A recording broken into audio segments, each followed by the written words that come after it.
बूढ़े बाप ने अपने सब बेटों को बुलाया।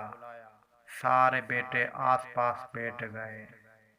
एक नज़र सब पर डाली और कहने लगा, मैं अपनी जिंदगी गुजार चुका हूँ।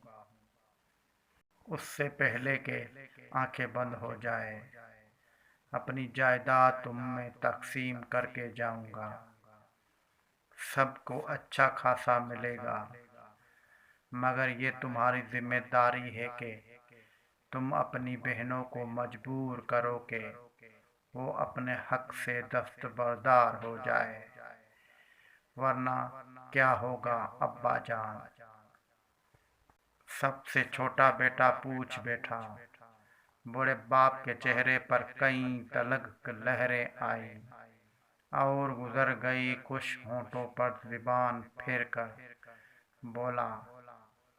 बूढ़े बाप के चेहरे पर कई तलग लहरें आई और गुजर गई। खुश होंठों पर ज़ुबान फेर कर बोला, वरना तुम्हारी बाप की ज़मीन गैरों में चली जाएगी।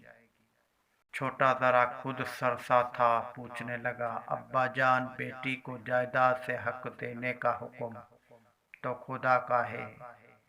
क्या खुदा को ये इल्म न था कि बेटी को हिस्सा देने से ज़मीन गैरों में चली जाएगी। कमरे में खामोशी छा गई। किसी के कुछ बोलने से पहले वो फिर बोल उठा।